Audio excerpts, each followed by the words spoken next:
Hello everyone, आज है 14 नवंबर और आज इस वीडियो में हम बात करेंगे अदानी पावर के बारे में। 350 रुपए के आसपास अदानी पावर का शेयर ट्रेड कर रहा है और आज तकरीबन 2.5% से भी ज़्यादा की गिरावट हमें अदानी पावर में देखने को मिली है।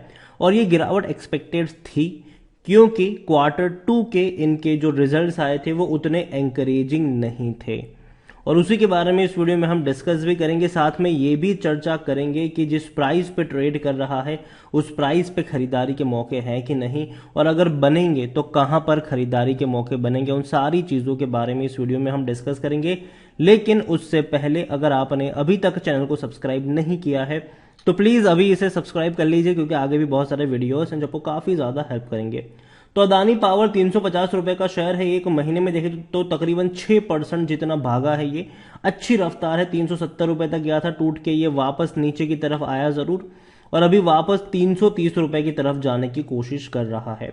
एक साल में अगर हम देखोगे तो काफी बड़ी रफ्तार है। 100 रुपए के आसपास लंबा वक्त बिताया, लेकिन जब फटा ये एकदम से तो 340 तक रुका ये। बाद में अगेन प्रॉफिट बुकिंग आई, 250 रुपए के भी नीचे चला गया था ये, दोबारा ऐसा फटा ये कि 432 435 तक गया। दोबारा प्रॉफिट बुकिंग जरूर आई, 330 रुपए तक गया ये, दोबारा तेजी आई, अब दोबारा 330 की तरफ जाने की कोशिश ये कर रहा है या कर सकता है। देखो बहुत बड़ी रफ्तार यहां पर देखने को मिली है, क्योंकि ये वो शेयर था जो 30 रुपए के आसपास अटका हुआ था। और अगर आप चैनल को रेगुलर फॉलो कर रहे हो तो मैंने पहले भी कहा था, जब ये 50 रुपए के नीचे था, मैंने कहा था कि जिस तरीके की तेजी आपने अदानी ग्रीन में देखी है, अदानी गैस में देखी है, वैसी तेजी आप अदानी पावर में भी देखोगे। ये मैंने बहुत पहले कहा था कि खरीदारी करो, खरीदारी करो, खरीदारी करो, खरीदारी करो। ठीक है, यहां पर अदानी पावर को लेकर हम देखें तो इनके जो नतीजे आए हैं वो अगर आप पिछले साल से कंपेयर करोगे तो आपको भैया बहुत अच्छे लगेंगे ये, लेकिन पिछले क्वार्टर से कंपेयर करोगे तब सारी चीजें सामने आती है।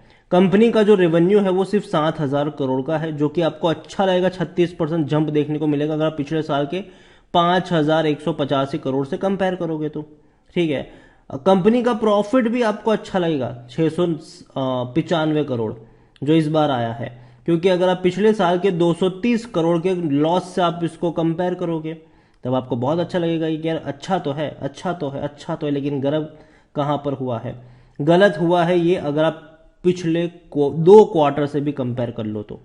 यहां पर आप देखो तो रेवेन्यू इनका जो पिछले क्वार्टर में था ये 13,723 करोड़ का था जून क्वार्टर में। इवन उससे पहले का जो मार्च क्वार्टर था उसमें भी इनका रेवेन्यू 13 से 14,000 करोड़ का था।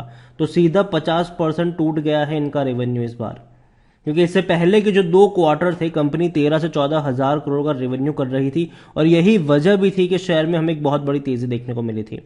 दूसरी ओर प्रॉफिट की जहां तक अगर हम बात करें तो जैसे कि मैंने कहा कि पिछले साल के 230 करोड़ के लॉस से कंपेयर करोगे तो अच्छा लगेगा आपको, लेकिन पिछले क्वार्टर के 4,800 करोड़ से कंपेयर करोगे तो यहां पर प्रॉफिट में भी बहुत बड़ी गिरावट है। इवन इससे पहले का जो क्वार्टर था तब भी 4,800 करोड़ के इनके प्रॉफिट्स थे।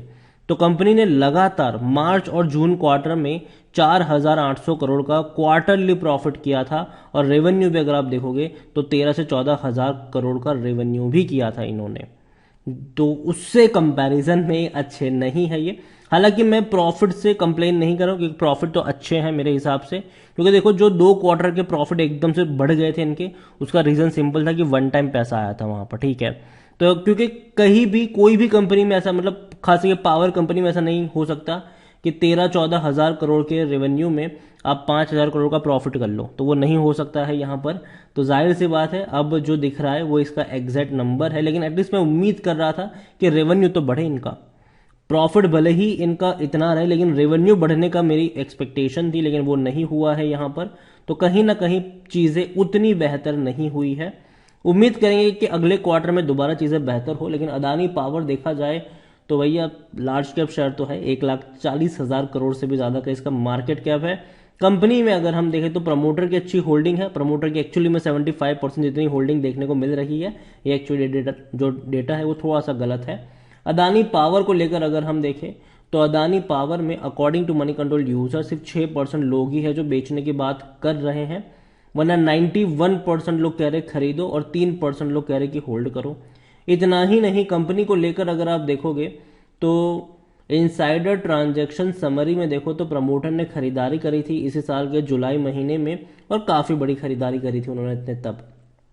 कंपनी के रेवेन्यू डेफिनेटली बढ़ रहे थे, लेकिन आप देखिए 27,700 करोड़ के रेवेन्यू रहे, लेकिन इस बार रेवेन्यू बढ़ेंगे क्योंकि पहले क्वार्टर में 13,700 करोड़ का रेवेन्यू था, दूसरे क्वार्टर में 7,000 करोड़ का रेवेन्यू था। मतलब कि कुल मिलाकर इनका 2 ही क्वार्टर में रेवेन्यू 20,000 करोड़ से भी ज्यादा का हो चुका है। तो एक्सपेक्टेशन आप 40,000 करोड़ की कर सकते हैं। यहां पर प्रॉफिट की भी मैं बात करूं तो हालांकि प्रॉफिट में थोड़े से डेंट लग सकते हैं, लेकिन फिर भी वो ज़्यादा होगा क्योंकि पहले क्वार्टर में 4,700 करोड़ का प्रॉफिट था, दूसरे में 695 करोड़ का प्रॉफिट था। तो अगर हम ईयर ऑन ईयर बेस पे कंपेयर करेंगे तो वो अच्छे हो सकते हैं यहाँ पर फाइनेंशियल ईयर 2023 में। कंपनी के डिविडेंड की अगर हम बात करें तो अभी तक कोई डिविडेंड पे नहीं किया है, कोई हिस्ट्री अवेलेबल नहीं है। अदानी पावर खरीदारी करने का सही मौका है कहना है टिकर टैप का, मेरा नहीं। 28 का पी रेशियो है, सेक्टर पी 29 का है इनका, मतलब कोई उतना सस्ता आप नहीं कह सकते हो, ना ही उसको इतना महंगा कह सकते हो, आप एवरेज कह सकते हो। हालांकि लॉन्ग टर्म में पैसा नहीं बना है, करंट प्राइस भी ज्यादा है, खरीदारी के लिए सही नहीं है अकॉर्डिंग टू टिकर टैप। डिविडेंड तो भूल ही जाओगे, आपको कोई पे कर रहा है। शेयर होल्डिंग के बारे में अगर हम देखें तो शेयर होल्डिंग में 74.97% की होल्डिंग प्रमोटर के पास है। और यहाँ पे गेम पता है क्या होता है, यहाँ पे जो जनरली गेम खेला जाता है वो एफआईएल्स के थ्रू खेला जाता है। एफआईएल्स की 13.23% की होल्डिंग, लेकिन एफआईएल्स ने भी बहुत सारी बिकवाली करी है। यहां पर अगर आप देखोगे तो एफआईएल्स की पहले 17.56% की होल्डिंग हुआ करती थी, आज वो घट के हो चुकी है 13.23%। लेकिन एक बहुत अच्छी बात यह हुई कि प्रमोटर के बहुत सारे शेयर्स पहले गिरवी थे, 18.99% की प्रमोटर की होल्डिंग गिरवी थी, आज प्रमोटर की होल्डिंग सिर्फ 8.20% की गिरवी है। मतलब प्रमोटर ने कई सारे गिरवी रखे हुए शेयर्स को छुड़वाया है और ये बहुत अच्छी बात है। यहां पर देखा जाए तो रिटेल की होल्डिंग जो है, रिटेल और अदर्स की, वो 11.80% है, जो पहले हुआ करती थी 7.47%। लेकिन रिटेल इन्वेस्टर की पहले होल्डिंग 5.99% थी, आज देखें तो 5.37% है। मतलब रिटेल ने भी बेचा है, खरीदारी करी है वो सिर्फ और सिर्फ अदर पार्टीज ने यहां पर खरीदारी करी है। म्यूचुअल फंड और डोमेस्टिक ने तो हाथ यहां पर डाला ही नहीं है। तो देखा जाए तो अच्छी बात यह है कि प्रमोटर ने अपनी आधी गिरवी रखी हुई होल्डिंग को छुड़ा लिया है, बहुत अच्छी बात है। ये आधी से भी ज्यादा गिरवी रखी होल्डिंग को छुड़ाया है। म्यूचुअल फंड डोमेस्टिक ने हाथ नहीं डाला है। एफआईएस ने काफी बड़ी बिकवाली करी है, 17.5% की होल्डिंग थी जो घट के बहुत कम हो चुकी है। लेकिन दूसरी ओर जो वो सारी की सारी होल्डिंग जो खरीदी है वो अदर पार्टीज ने खरीदी हुई है, इवन रिटेल वालों ने भी यहां पर बिकवाली करी हुई है। तो अदानी पावर कुछ पॉजिटिव चीजें हैं, शेयर होल्डिंग पैटर्न को देखें, कुछ नेगेटिव चीजें भी यहां पर नजर आती है।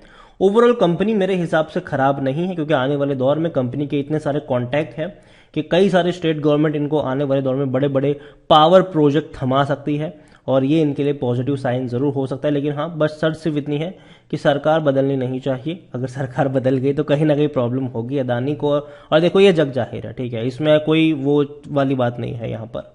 दूसरी एक और चीज यहां पर मैं बताऊं तो कंपनी डेफिनेटली बेहतर है, 330 रुपए के आसपास होगा, पार्शली ऐड करने के मौके रहेंगे, यहां पर थोड़ी ही क्वांटिटी ऐड करना, 300 के नीचे अगर गया तो और क्वांटिटी ऐड करने के मौके भी वहां पर बन सकते हैं। एक और कंपनी है पावर सेक्टर की, जिसको मैं सबसे ज्यादा प्रेफरेंस देता हूं, वो है टाटा पावर। हालांकि लंबे समय से परफॉर्म नहीं किया है, 227 पर ट्रेड कर रहा है और ये इसी रेंज के आसपास घूम रहा है। लंबे समय से कोई खास परफॉर्मेंस इसने नहीं दिखाई नहीं है। पिछले एक साल में अभी अगर आप देखोगे तो ये तकरीबन 6% की गिरावट ही दिखा रहा है, कोई बहुत बड़ी रफ्तार पे ट्रेड नहीं कर रहा है।